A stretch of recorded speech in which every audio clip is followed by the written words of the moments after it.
I just want to invest in people that really want to be the best that they can be. Hello, everyone. Realtors of America, it's Todd Scrima and Jimmie and the lovely Robyn LaVassaur, and we do a podcast each month, a short podcast. We are all professional coaches in the mortgage world. We also have spent up to 20 years coaching realtors, although we don't necessarily do that a lot these days. It's a different perspective to talk to a lender, and Jim and Robyn more than me, they might talk to 30, 40, 50 lenders a week because they are branch managers and they're executives and they're overseeing a lot of stuff. So today's topic is new market, new expectations. And things change. And what worked before doesn't work now. What products or sales tactics worked before change. And so that's kind of what this is about. Robyn, why don't you start us off with some broad thoughts to realtors about new market, new expectations? Yeah, I mean, I think that one of the things that, I've said this frequently, a lot of people got in the business in the last few years. There's a lot of people. Now, there's a lot of been in it for a really long time. But regardless, we get comfortable in what our day-to-day looks like and what the market conditions are. And let's be honest, we've been on a really good run in both lending and real estate. It's been a really, really good run. And it's been exciting. We've seen a lot of things. And I think that one of the things that is happening right this minute is people don't necessarily know how to adjust back. For a while there, we were 100% listings in the realtor world. Everybody wanted listings, right? Nobody wanted to touch the buyers because it was so many offers and so many things. And you listed a house, and I was meeting with a realtor last night, and she said, I'd list a house, and within 4 days, maximum, that was a long close, we were literally under contract at or over asking. I mean, you're talking just it was going. And that's not 100% of the cases, but it's a lot. And I think that a lot of people all of a sudden built a business where they didn't really want to help buyers, or, they didn't set proper expectations. And now all of a sudden you've got a house sitting, at least in the Oregon market, houses are sitting on the market for 3 to 4 weeks. Did we, reset expectations with our sellers? Because they might not totally be aware that a house isn't going to go under contract in 4 days. And when it doesn't, who do they question? They question the professional they hired, right? Because expectations weren't actually set. So I think anytime we don't set an expectation, whether it be with a seller or a buyer, and be the professional around what the market conditions are, we're allowing them to write their own narrative. And the odds of us having the exact same narrative are pretty slim to none. And that can create discord. So I think the number one is setting market expectation. And that doesn't mean you have to know everything. It has to be that you're aware and that you're prepping them for various outcomes based on the current market. Mm-hmm. What do you have, Jimmie? Don't know. That was a lot. I'm super simple. I was thinking, wow, you're very articulate. I'm being authentic here. What I was thinking while you were talking is this: our job is educate, communicate, close on time. Whether you're a lender or a realtor. And I think when it gets easy, we skip education, we skip communication, and we just want to close on time for a check. That's what I think happens to people. People in the lending industry, what that means is they stop doing Tuesday updates.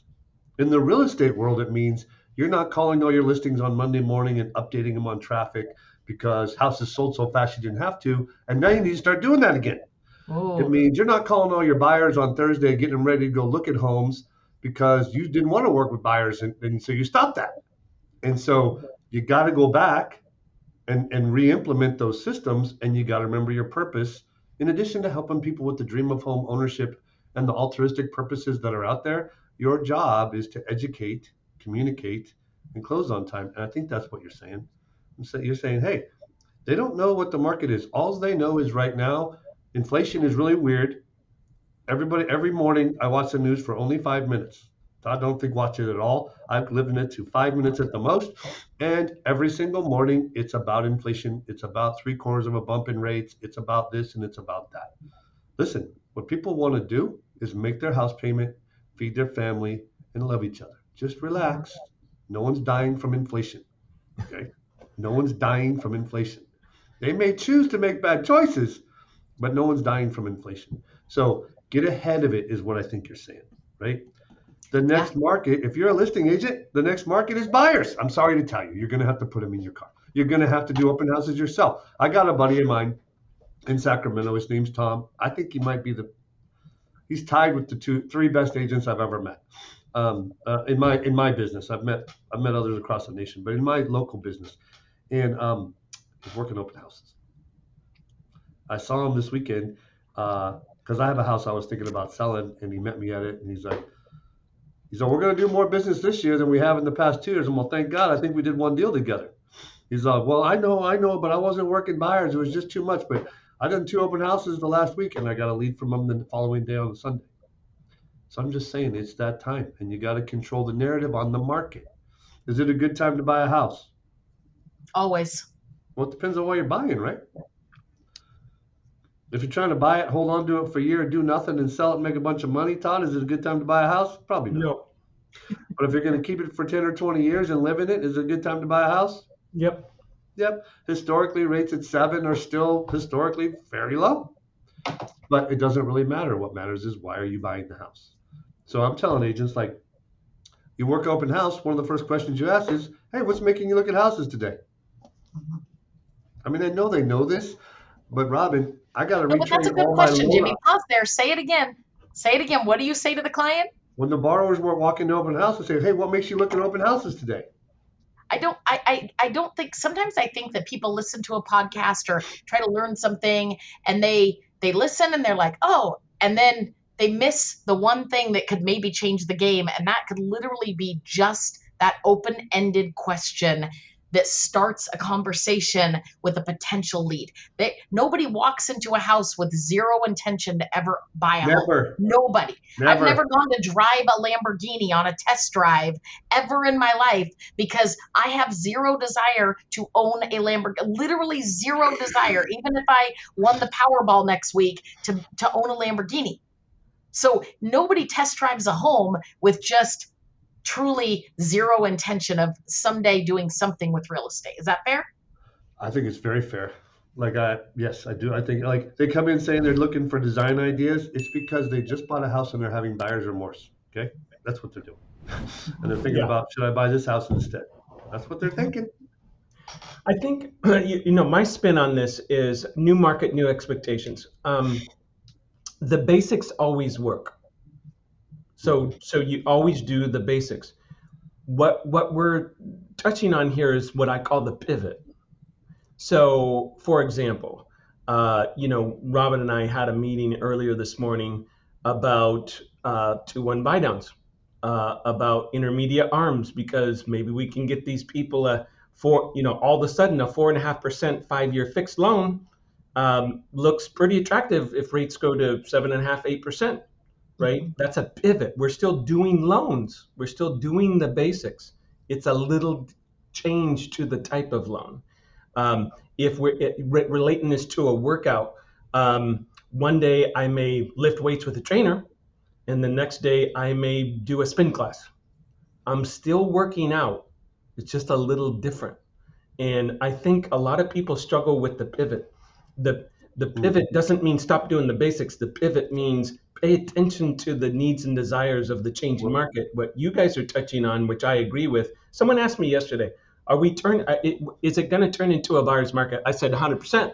They said, yes, I said, I don't know exactly, but I will tell you it's going to happen pretty quick, right? Pretty quick. And that's not I look at those things as, if I'm a realtor, it's not a bad or good thing. Is what it is. Well, how many buyers bought houses in a seller market the last couple of years, right? I mean, buyers were buying houses when sellers had all the power. Like, it's only fair that the market changes a little bit, right? The circumstance change, but sellers will still need to sell houses. I think one of the other expectation setting is the real estate agents right now, if you're listening, if you have not had to really prospect in the last couple of years. If you haven't had to really, really have a prospecting plan, you have to reset your own expectations on current market conditions, because there will be people who currently can't buy because of interest rates, or currently can't afford to sell because it goes into a buyer's market and their expectation of something is too high, or they're just willing to wait, right? They're just willing to wait. And so as a result of that, you might have to double down on your own efforts to keep your business at a level that you want it to be. And that's resetting your own expectations of what you have to do to influence your plan. Totally. So Jimmie, close us out with a thought. Well, the pivot thing you talk about, I think about this silly book that I read, or was when I first got into business. It was a downturn, and everybody thought it was going to be like a catastrophe. It ended up not being one, because lending requirements ended up loosening and creating kind of false buyers. But I remember when it first happened, I go to seminars and educate myself on our industry and work on my sales skills. And I was at a seminar and they were talking about the book "Who Moved My Cheese." Well, I thought that was a silly book. I didn't really like it. Some mice running around going back to the same place for cheese all the time, and the other guy goes, "Nah, I'm gonna go look in other places." Remember that book? Yes. But it is a good first grade example of what people are going to do. You do know that. Like, I'm telling you, it's so silly, because at the time, I came out of that seminar after somebody taught a class on that book. I don't read books that much, only if they're super thin. I came out of that class and I went and did a business meeting with one of my realtors. And my thing is partner, service, repair. So I'm like partnering with him on seminars, trying to create buyers. And he's doing investment property and move up seminars in a zip code in my town, 95864, and they weren't working. And I'm like, a lot of effort. A lot of people came, but they weren't working. And then I'm like, hey, do me a favor. I caught the title company lady that was partnering with us. Show me how many houses sold in this zip code in the last 6 months. It was 8. 8. If he had all of them, it wasn't enough, buddy. If he double-sided all of them, it wasn't enough. Like, you have to pivot. And if it takes reading that silly book, read the silly book. But I'm telling you, you got to be an entrepreneur and be conscious. And you have to change what you're doing, like any good businessman does. Like, we talked about Blockbuster Video last time. Oops. They refused to pivot. They should have read the book, Todd. They should have read the book.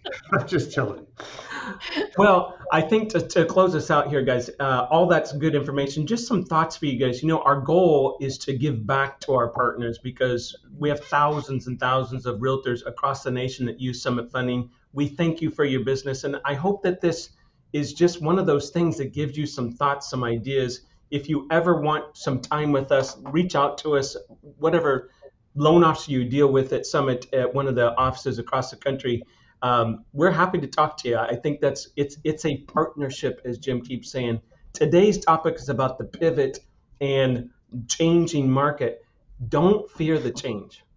Dive into the change. And if you want some further help on this, Jim said it, that Who Moved My Cheese must have came out 30, 40 years ago. It's a super thin book, and it's a fable story.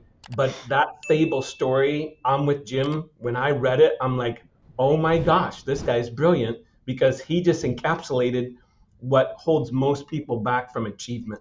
And that is not willing to pivot and or not doing some basics, which is kind of what we talked about today. Okay. Jim, Robyn, thank you guys very much. Go have a great month. Bye, guys. Bye.